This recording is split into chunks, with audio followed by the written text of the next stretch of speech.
In that beautiful and precious name of our Lord and Savior, it is once again a privilege and an honor for me to be given the opportunity to share a few words of encouragement to all of us this morning. This morning's lesson is focusing on a beautiful character in God's Word by the name of David.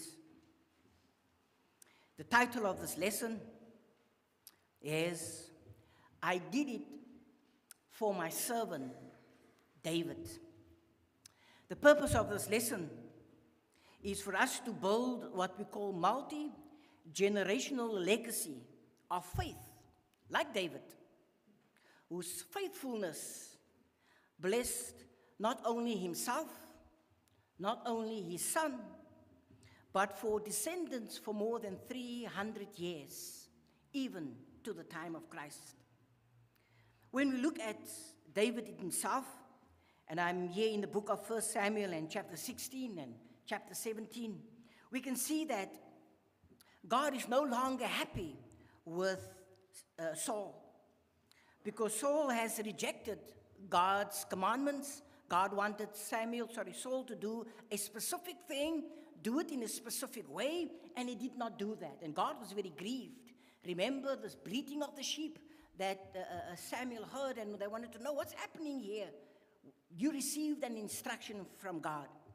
And then God cut him off from his holiness with God. And then there came a time that in chapter 16, that God told Samuel, I want you to go and anoint somebody for me, and I'm going to show you who you need to anoint. And obviously he got himself a horn, filled it with olive oil, and off he went. He got to a space where the Holy Spirit leadeth and guided him, and then he got to the house of Jesse. And they paraded all of the young men and old men, or all the boys, in front of Samuel. And for some reason, Samuel could not find the one that he is supposed to anoint. And then he asked, ain't there another man in this house? Because none of these are the ones that must be anointed. And then eventually, they said, yes, I do have another son. He's somewhere out there taking care of the sheep and the goats. His name is David. Say, call him. And when he came, the Bible says he was a rugged and handsome young man. And he came into the presence, and as he entered into the presence of Samuel, immediately Samuel knew that this is the person whom he needed to anoint. And then obviously Samuel anointed him. And then Samuel left. And then later on, there was a problem again on Saul's side. Saul was still the king. And then he was very troubled, and he said, look, my spirit is troubling me because God is no longer with him. And he said, I need somebody to play the harp for me, somebody that can play music so that I can feel good. And they said, well, we know somebody from the house of Jesse. There is a man there that is upright and he's beautiful and he can play the harp. Bring him to me. And they brought him unto Saul. And he was in the household of Saul, and every time when Saul's spirit was vexed and troubled, he will ask David to play the harp for him. And then, obviously, he will go back home. And then the story goes on to say that there was war with the Philistines. And there was this big guy by the name of Goliath. And this Goliath taunted the armies of God, taunted everyone. Everyone was afraid. And then David came to bring some food to his brothers. It's not like today when you go to the army, then you get fed. Today, it's a nice thing to be in the army. You get a nice rank, you get nice food and nice clothing and all of that kind of stuff you get. Back in the day, you go to the army, and if it's nearby, you need to make sure that your family come and feed you. Otherwise, you're going to die of hunger and not of the spear. But needless to say, David came there and he heard the taunting. And this is what he said, who is this Philistine? Who is this unbeliever that is taunting the armies of the living God? And then he said, let me go up against him. And eventually, after lots of discourse, wanting to put on Saul's armor, dropped it off, promises that was made, whoever's going to kill Goliath is going to get Saul's daughter. But that's not where I want to be. I want to get into something that has been said here about his character. Something, where will I find that verse? And Saul said unto him, chapter 17, after he has killed Goliath, in chapter 17 and verse 58, and Saul said to him, whose son art thou? I want us to focus on that question that was asked. That question has been asked in a context where father and son, they were like two peas in a pot. They were like heads and tail. They were like salt and pepper. And I think I can stop there because I think you get the message by now. There was an understanding during that time period. This was way before the Industrial Revolution, the first Industrial Revolution, which came about 1740. You know, when people moved away from the agrarian, away from the hand crafted of everything, even the tools was handcrafted, and they worked with their hands. But more importantly, the family would work together. Either they will have their own business in doing it together, or a family will go and work for another farmer as a unit, and they will work together over there. Remember back in the day when you got a job, and I'm going back now to the 60s and the 70s, and your father's got a job. You know that you will have a job if your father's got a job, because your father is going to bring you in. Now, there are a few of you that might not understand the terminology, bring you in. Hy gaat my inbring. You go to school knowing that you're going to have a job, and your father will now bring you in. At that time, there was no HR. Okay? You just go the Monday morning with your father, and your father is going to say, this is my son. He's working with us as from today. He's finished school. Now, whether that was grade 5 or grade 6 or grade 7, doesn't matter. There was no age limit. Whether you were 14 or 15, you will go with your father. And the boss has got no problem with him coming there, because you know what's going to happen? The father is going to teach the son the tools of the trade, showing how to work the machines. And it will be, and sometimes the child don't get paid for the first 3 to 4 months until he's qualified and he's schooled in how to work and doing the same thing as the father. The father makes a point in having to teach the son in such a manner that if he should leave, the son is going to take over that position. Now, with that being said, I want you to now go back to the verse where Saul asks the question in verse 58. Whose son art thou, thou young man? And David answered, I am the son of thy servant Jesse. It's in the context of industrialization. It is in the context of families working together that question is being asked. David was a man considered in the book of Acts in chapter 13 as a man after God's own heart. It was not for nothing, it was not for naught that God came up with that. Now, who was David? Man, you really don't want to be in David's shoes in the way David has been portrayed. He was a sex offender, he was a murderer, he was a liar, he did everything wrong that you can think of. But why did God call him a man after my own heart? There were a few things that he did, and this morning's lesson is going to focus on 3 things that got God to make a profound statement that here is a man after mine own heart. Firstly, he prioritized the covenant relationship. He understood that there is a covenant relationship between him and God cherished that, and God considered that to be beautiful. David himself got into a rhythm of doing things. When he established something, he got into a rhythm, and we're going to talk a little bit about that. And then David had what we call generational vision. David worked and operated, and he had the future in mind. What kind of future? A future that is in line with chapter 17 and verse 58. Whose son art thou? Now, let's get into the lesson so that we can get to grips with what the problem is and why the title of the lesson. And why did God tell David? I did it for my servant. He didn't tell that to David. He told that to Hezekiah. Why did God tell Hezekiah that I did it for my servant? We need to go to the book of 2 Kings that was read by our brother Javon. Thank you for reading. In chapter 19, verses 34, and also in chapter 20, verses 5 and 6. When we get to these passages of scripture, we can see there's a problem now. The armies of the Assyrians are encamping Jerusalem. They just finished off the northern kingdom, the 10 tribes. They've carried them off into captivity. And now Sennacherib is there waiting, and he's full of confidence that today he's going to get rid, and he's going to do the same to Jerusalem as to what he has done to the northern kingdom. And I'm telling you now, Hezekiah is shaking in his boots. And he goes about and he says, God, let me now come to you and let me tell you that I have a problem. And after he prayed, the Bible says in chapter 19 that God heard his prayer.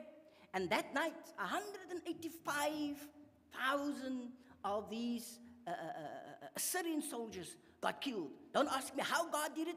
God killed them in the middle of the night. And then the next day, this is what God told Hezekiah. Hezekiah, I did not do it for you. I did it for myself first, and also for my servant David. And Hezekiah lived 300 years after the birth of David, or the life of David. God remembered everything that David has done. God remembered how he prioritized a covenant relationship. If you go to 2 Samuel and in chapter 7, you can see there when he was busy building the temple. He wasn't busy, he was busy preparing for the building of the temple, because Solomon built the temple, but he was busy preparing. And he told everyone, not just himself, he first became an example to the nation. From the wealth that he has gathered, he has set it aside. And he told his son, and everybody knew that all of my wealth has been set aside so that we can put in place a beautiful area of worship for my God. He understood that he had to prioritize the work of the Lord first. Not only that, because the people saw what he was doing, he sent out a decree and he told everyone, come and bring. You know, the Bible says, if you read from chapter 19 all the way through, which chapters now? 18, 19, those two chapters, that the people brought their goods with gladness of heart. And today we ought to do the same. The Bible says, or Jesus says in the book of Matthew in chapter 6 and verse 33, seek ye first the kingdom of God. Prioritize the kingdom of God first. And all of the things that David wanted in his life, God gave to him in abundance, by far more than he could ever think, see, or reason. It is important that all of us understand the most basic principle of Scripture, is that if you look after God, God will look after you at a time that you are not going to expect it. Now, in the book of Philippians in chapter 3, I would want to read another 2 verses for you. And Paul says in verse 7 of Philippians in chapter 3, but what things were gained to me, those things I counted loss for Christ. Yea, doubtless, and I count all things but loss for the excellency of the knowledge of Christ Jesus my Lord, for whom I have suffered the loss of all things, and do count them but nothing, that I may win Christ. How do we win Christ? Is by making sure that everything that I own belongs to God. So the day comes when things are falling apart here in the building. The day comes when things needs to be done. I'm not preaching here for you to give, because it's not part of our policy to stand in the pulpit and beg people to give. What we are saying here is that if you want to build a legacy between you and your God, if you want to put a relationship in place that is going to last for generations and for generations to come, this is one of the things that God is expecting of you, that you put him first. Put him first, and everything else will be done for you. We need to make daily spiritual processes. Put those things in place on a daily basis. So when you go to the book of Deuteronomy in chapter 6, it says that when I go out and I get to my gate, I'm going to tell my children, this is what God expects from you. When I get to my door, there will be some kind of a sign there that is going to say, oopsie, I need to remind my children, this is it. Now, we need to transfer that process to the next generation. We have to tell them. I was thinking this morning whilst driving to the building, and the song, Here I Raise My Ebenezer, came to my mind. I told myself, that is so fitting in me having to share this with you this morning.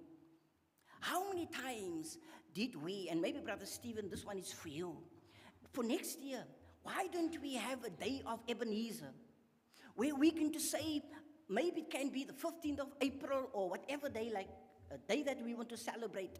And then from the Monday all the way through to the Sunday, we start preparing and sharing within our families what God has done to have brought us thus far.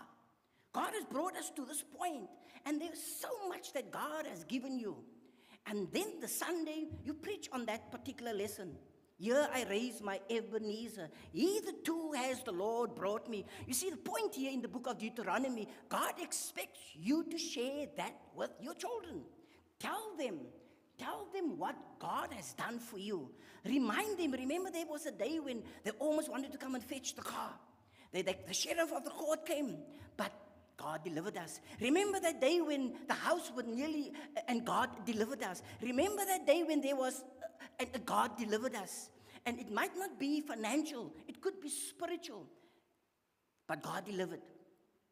And there's an expectation that we need to share that with our children. Why do you think did Solomon build the temple? Why didn't Solomon go and gallop somewhere and go to Egypt or live somewhere in Spain? Why did he stay? It was because David lived a life in such a way that he brought his children into the mix. So we need to prioritize. We need to make sure that we have a covenant relationship with God. A covenant relationship that is of such that I'm going to put my God first. Everything that I own, my house, my vehicle. When last did we have the Lord's church in your house? When last did we invite the Lord into our house? I can remember, for those who are of the old school, and I'm going to just pick on Brother Ben here quickly. Sister Sandy, you can remember back in the day, you know, the cottage meeting that we had. There's a whole hype from the morning because the brethren is coming into our house today. There is a sweeping and then there is a cleaning, and you make everything prim and proper because tonight there will be 5 to 10 brethren. Am I right, Brother Stephen? They will come into your house, not for a cup of tea. There's going to be this encouragement. You can't wait to get back from work just to go and remind your neighbor, please come around. Brother Stephen is coming tonight. He's a good speaker. He's going to encourage us. This is what you're supposed to be doing with this beautiful home that God has given you and God has given me. It is not yours. It is not yours. It is supposed to be for God. David understood that. So the day when, I think it was his 3 greats, his great-great-great-grandchild by the name of Hezekiah, when he had his back against the wall, God remembered, not Hezekiah, God remembered David. And he said, I'm doing what I'm doing for you because of David. Let's look at the second point, and I'm going to go quick through the second one. The first point was an important one for us. We need to establish what we call spiritual rhythms, and that is what David did. When you go to 1 Corinthians in chapter 16, you can see he's busy organizing, has put things in place. It wasn't done haphazard. The worship service that David has put in place on behalf of God was done in such a way that for centuries, they still practice that. They had to have the guys doing the music standing on the side, and then this people had to do this. Everybody knew exactly what they had to do, and they had to do it all the time. There was a rhythm, there was a process in place. And I'm going to, for the young people, we don't have these kind of rhythms anymore. We don't have the scenarios where on a Saturday night, no one goes out of the house. No one goes out of the house because there's a whole process is happening. It starts very early for everybody to bath and get ready, and the ladies, they take the knits, you know, the knit that was in your hair, the ladies. You remember those days, ne? And the blue ointment that they used to put on their head with a fine comb. So all of these things are happening on a Saturday afternoon, and everybody's getting ready. I see some of the ladies now scratching their head. I'm not sure if they kind of remember the knit in their hair, but the point here is that there was a sense of readiness. There was a rhythm that was put into place. Then come Sunday morning, everything was there. Your shoes were polished the night before. Your suit or whatever you had on was in a see-through. Do you still know Nanusi cleaners? Yep, so they had the see-through long plastic bag, and you make sure that you have that for your suit. I don't want to just talk about yesterday. I'm talking on a point here of a rhythm. We need to make sure that we go back to those days, whatever the rhythm is for you. We need to put these rhythms in place for our children so that they can see it's a habit that must be inculcated into our families so that we can do what needs to be done. God remembered Hezekiah, and he needed to do something for Hezekiah because of David. But one of the things that David did was he has put a rhythm in place for Israel when it came to worship. Generosity. Generosity is so important. What kind of rhythm do we put in place in a household where the children will get ready and they know that it is Friday afternoon? My friend Niaz will always tell me, no, I can't do anything on Friday, and this man is in his 50s already. I can't do anything on Friday between 1 and 2. I ask him, why not? No, that's the day when we need to go and butter the bread. And they've been doing it now for 40 years as a family. When they come from mosque, they go and they butter the bread because now it is handing out of sandwiches to the community out there. But they are in a rhythm. They will not do anything to disturb that rhythm. They will not take another job. They will not, no matter how they struggle financially, but they will not break the rhythm. My brothers and sisters, we need to develop a rhythm for Jesus. We need to develop a rhythm for our families so that when things go wrong, long after we are no more, God will remember what you have done for him. And then he's going to come to the deliverance of your children. We need to live with generational vision. Some of the things that I need to say, I've said already, that's important for us to know. On David's deathbed, in 1 Kings and chapter 2 and verse 4, it was easy for David to die. It was easy for him to die. It was easy for him to hand over to his son Solomon. It was easy for him to bring Solomon into the death chamber. We don't understand these things because we don't operate like this anymore. We go die in a hospital. There was no hospitals back in the day. The minute you know you're going to start dying or in the process of dying, then they will have what they call that area set aside and becomes the death chamber. And then the blessings will start. And then one by one, the children will get their blessings from the father. The father will now give his last instructions to the family in the presence and in the years. That was the testament, the last will and testament. That is it. It's not written down. It is given by word of mouth.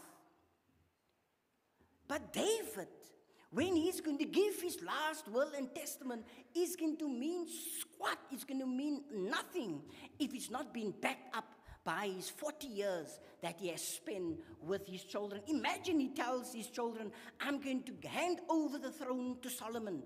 I'm going to let Solomon now build this beautiful temple. All the wealth that we have created, Solomon is going to spend that now on the temple. And what about his other sons that is there? There's going to be problems because they know that this is a good-for-nothing man that is going to get everything. So he had to build from the day when his son was born. He had to build for the day that he's going to die so that he can hand over whatever it is that he needs to hand over. As fathers and as mothers, what are we handing over to our children? When our children are being born, what kind of generational vision do we have for our children? What kind of spiritual legacy Are we going to have, E.g., I hope and pray that what you're doing over there is going to be perpetual, so that from sitting on your lap like that, it's going to go with her sitting next to you like your son is, and from there he's going to stand like Javon's sons are standing here and handing out the emblems. And then from there they're going to do where Javon was standing, and he was busy about the Lord's business. That is what legacies are all about. So you're going to get an invitation, my brother, next week or the week thereafter to go for lunch by a very important family. And they tell you you must be there 10 o'clock already. What are you going to do? What kind of rhythm are you putting in place? Are you strong enough to be like David and say, I can only be there 12 o'clock? If they insist, you say, okay, maybe next time. What kind of compromises are you and I prepared to make for our Jesus, so that God can turn around and say, I did it for my servant David? In conclusion, David's faithfulness became the blessing for Hezekiah 300 years later.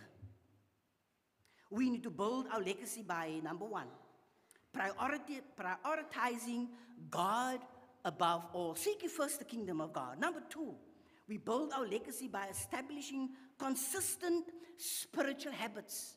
The children, e.g., must get used to, they must know it is Sunday morning, and therefore the little ones must go and fetch all the little colorful pom-poms. They must know already. There must be that rhythm. Number three, build your legacy because you're making good choices today. Make those choices so that you can bless your future generations. Those are the three things that the Lord has placed on my heart this morning to share with you today, so that we too can find ourselves in a space where God is going to say, actually, I did not do it for you. I did it for my servant, Mama Anna. That was now my great-grandmother. The invitation for us this morning is as follows. Start a spiritual rhythm this week. I don't know what it is that you want to do this week, what this lesson means to you or how it resonates in your mind. What is it that you can do this week so that you can start a new rhythm? This is not a New Year's resolution. This is something that I believe that you can do now. When heaven looks down on you as a family, when they look down on me, remember when heaven looks down, God sees 1 year as 1,000 years, and 1,000 years as 1 day. So God looks at 10 generations, 20 generations, 50 generations. God sees all of my generations from the day of Adam up until now, and in my future, if God is going to come only in the year 10,000. God sees in one glimpse, in one moment, all of my generations. What is God seeing? Do you know that you can put something in place where you can let God see what God wants to see? And that's the encouragement this morning. What is it that you want God and the heavenly host to see when they look down on you and on me? May you be blessed.